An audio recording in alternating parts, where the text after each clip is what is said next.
Radio Sucesos 101.7 FM presenta su noticiero Sucesos con Milton Pérez y Verónica Larrea. Un periodismo libre para una democracia plena.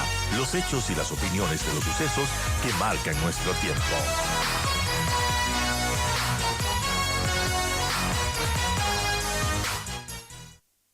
Así es, son las 8:47. Doy la bienvenida a Pamela Aguirre Castro, abogada experta en temas constitucionales. Hola, doctora, buenos días. Gracias por acompañarnos. Lo que el procurador dice, o mejor dicho, no dice en su pronunciamiento, porque parecería que se le, se le, se le acorta la posibilidad de maniobra al presidente, o por el contrario, el presidente va teniendo las herramientas para tomar la decisión que él crea conveniente al momento de hacer campaña. Muy buenos días, Milton. Buenos días, Verónica, y a toda la audiencia de radio.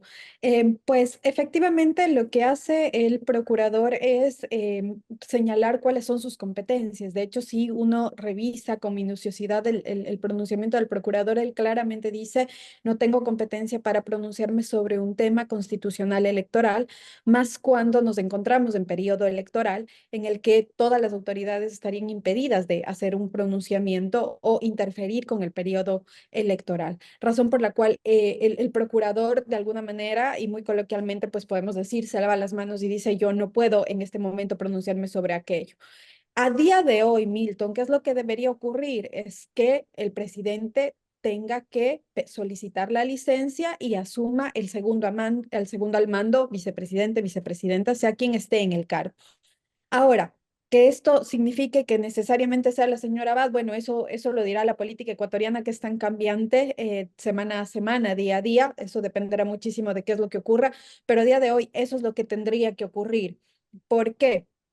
Porque efectivamente para poder hacer campaña tiene que pedir permiso la persona que esté ejerciendo el cargo para el mismo que desea postular, porque si no puede incurrir en infracciones electorales. Es decir, entendiendo su pregunta, el presidente puede decir: no, yo interpreto que no estoy en una reelección, yo aplico la sentencia como el presidente tenía el criterio de aplicar, y eventualmente él pueda estar cometiendo una serie de infracciones electorales que puedan ser denunciadas por otros. Es decir, esto también le puede jugar en contra a él mismo si efectivamente decide que no tiene que solicitar la licencia, porque el Código de la Democracia sí prevé como infracción electoral que un funcionario realice campaña, proselitismo jurídico, proselitismo político, perdón, en el ejercicio de sus funciones. Ahora, el presidente claramente lo que está buscando es que le favorezca este pronunciamiento de 2010 de la Corte Constitucional sobre que no se computa la reelección cuando se termina un periodo por aplicación del 148.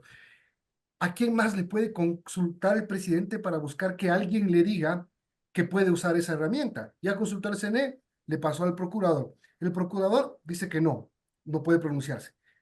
¿Será que el presidente puede acudir a la Corte Constitucional?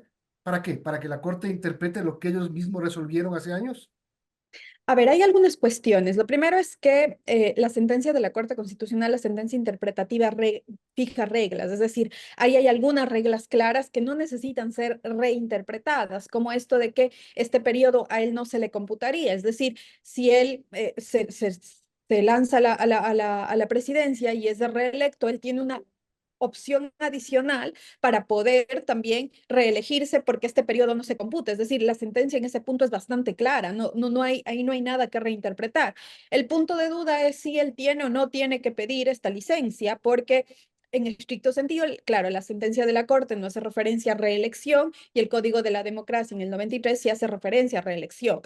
Lo que podría él, y me parece a mí que no tendría sentido que le pregunte a la Corte Constitucional si él tiene o no tiene que pedir licencia, porque seguramente la Corte le va a decir que ese no es el objeto de pronunciamiento de la Corte. Lo que sí podría, desde la presidencia, y esa ha sido mi tesis, es que se plantee una acción de interpretación constitucional para que el presidente le pida a la Corte que interprete cuáles son cuáles son las funciones que tiene que desempeñar el vicepresidente cuando está en encargo. ¿Por qué, Milton? Porque desde la administración pública sí que es diferente asumir un encargo, es decir, asumir la presidencia por un periodo determinado, por un encargo, en este caso una licencia, que asumir la presidencia en caso de ausencia definitiva.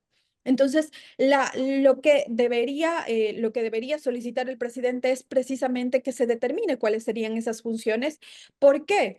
Porque ciertamente de los pronunciamientos que ha dado la vicepresidenta parecen ser peligrosos no para la estabilidad de un gobierno, sino para la estabilidad del país.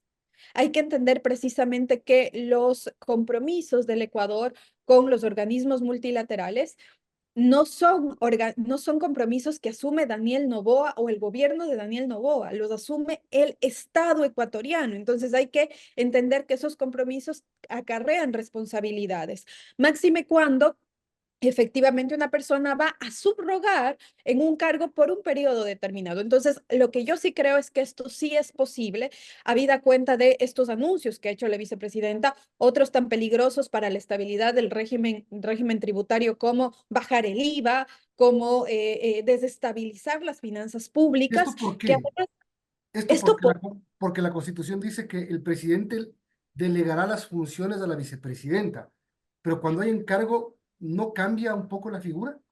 precisamente por eso, y es que no existe norma que determine cómo debe realizarse el encargo, O sea, el cuáles son presidente podría preguntar a la Corte si es que le puede encargar el poder a la vicepresidenta, pero que no tenga la posibilidad de firmar decretos, de cesar las... ministros, entonces, No, más bien iría en el sentido de dentro del encargo temporal, ¿sí? Dentro de la ausencia temporal, ¿cuáles son las funciones que asume el presidente? Si asume exactamente las mismas, el vicepresidente, si son exactamente las mismas funciones que se asume en caso de ausencia definitiva o hay algunos límites. Entonces, yo lo que creo que la pregunta tiene que estar direccionada en ese sentido. ¿Por qué? Porque precisamente a partir de eso es que la Corte puede decir, bueno, sí, va a asumir la presidencia de manera temporal bajo los lineamientos del presidente titular. Entonces, de esa manera, ya el presidente puede determinar si te encargo y esto es lo que tienes que cumplir en el encargo. ¿Sí? Que es bastante lógico que esto pase en las empresas, que esto pase en la administración pública. O sea, no estamos hablando de algo disparatado, descabellado. Cuando una persona está subrogando a la otra, lo hace bajo los lineamientos de a quién está subrogando. o sea, Y no lo tienes que el poder completo. exactamente, pero Porque es que con el poder completo tú puedes, con un decreto se sale al gabinete, con otro pero decreto puedes bajar el IVA al 13% por lo menos. efectivamente, Milton, y esto es lo que no podría ocurrir dentro de un encargo. No tiene sentido. Es que esto no pasa en las empresas, no pasa en las multinacionales, no pasa en la administración pública, no debe pasar entonces en el caso del vicepresidente, precisamente para que este vicepresidente no sea esta figura que resulta temeraria al ejercicio del poder público. Tiene sentido, es que no se está preguntando, no se podría pedir algo disparatado. Ahora, la otra salida, pero esta me parece menos probable, habida cuenta de la coyuntura política, es que también se plantea un proyecto de ley económico urgente del Código Orgánico de la Función Ejecutiva, que no lo tenemos, Milton, no tenemos un Código Orgánico de la Función Ejecutiva, en el que se determine también cuáles serían entonces las funciones que asume el vicepresidente cuando subroga al titular, al presidente titular. Y esto además gozaría de una legitimidad importante, es decir, no estamos hablando de que la limitación viene de caída del cielo o sin una representación democrática, porque nada más y nada menos sería la legislatura, junto con el colegislador, quien determine cómo se debe regular esta figura de la subrogación parcial.